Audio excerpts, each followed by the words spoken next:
Irikkur sub registrar ഓഫീസിൽ സർക്കാർ രൂപീകരിച്ച ജനകീയ സമിതി യോഗവും സംസ്ഥാന രജിസ്ട്രേഷൻ വകുപ്പിന്റെ ജില്ലയിലെ ഏറ്റവും മികച്ച സബ് രജിസ്ട്രാർ ഓഫീസിനുള്ള അവാർഡ് ലഭിച്ചതിനുള്ള അനുമോദനവും നടന്നു. ഓഫീസ് അങ്കണത്തിൽ നടന്ന സംയുക്ത യോഗത്തിൽ ചെയർമാൻ സജീവ് ജോസഫ് MLA അധ്യക്ഷനായി. ജില്ലാ panchayat member PP Reji, ward member KK Shafeeq, മുൻ പഞ്ചായത്ത് പ്രസിഡന്റുമാരായ TP Fathima, KT Naseer, CPI നേതാവ് മടവൂർ അബ്ദുൽ ഖാദർ മാസ്റ്റർ, JDS നേതാവ് K അശോകൻ, ആധാരം എഴുത്ത് secretary P Mohanan, C Mamuhaji, Komalavalli, sub registrar Rakesh Chathoth, MK Rajesh എന്നിവർ സംസാരിച്ചു. ഏറ്റവും പ്രധാനപ്പെട്ട സേവനം കൃത്യതയോടെ നടപ്പിലാക്കുന്ന വളരെയേറെ പഴക്കമുള്ള പ്രാധാന്യമുള്ള വകുപ്പാണ് രജിസ്ട്രേഷൻ വകുപ്പ്.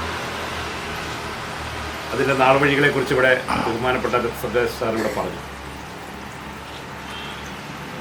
കേരളത്തിലെ ഏറ്റവും മികച്ച നിലയിൽ സേവനം നൽകിയ ഓഫീസാണ് ഇരിക്കൂർ സബ് രജിസ്ട്രാർ ഓഫീസ്. ഞാനും ഈ ഓഫീസിൻ്റെ കീഴിൽ വരുന്ന, ഇതിൻ്റെ പരിധിയിൽ വരുന്ന ഉളിക്കൽ ഗ്രാമപഞ്ചായത്തിലായിരുന്നു താമസക്കാരനാണ്. എൻ്റെ കുട്ടിക്കാലത്തും ഞാൻ ഓർക്കുന്നു, ഞങ്ങളുടെ കാലത്തെ രജിസ്ട്രേഷൻ ഓഫീസ് ഇരിക്കൂറായി.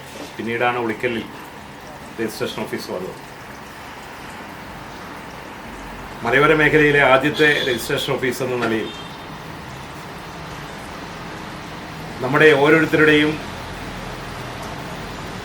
ഭൂമി കൈകാര്യം ചെയ്തൊരു ഓഫീസ് എന്ന നിലയിൽ ഒരു അഭേദ്യമായ ബന്ധം ഈ മലയോരത്തെ മുഴുവൻ ജനങ്ങൾക്കും ഇരിക്കൂർ സബ് രജിസ്ട്രാർ ഓഫീസുമായിട്ടുണ്ട്.